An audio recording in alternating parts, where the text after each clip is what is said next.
Assalamualaikum Cing, apa hukumnya muntah disebabkan karena batuk? Baik, Waalaikumsalam warahmatullahi wabarakatuh. Di antara yang membatalkan puasa, di antaranya adalah muntah dengan sengaja. Adapun sebab muntah karena batuk, maka itu tidak membatalkan puasa.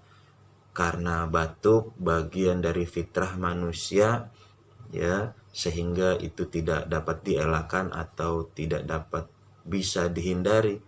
Kemudian dia batuk, tiba-tiba muntah, maka itu muntah dengan cara tidak disengaja, maka tidak batal puasa orang tersebut. Terima kasih.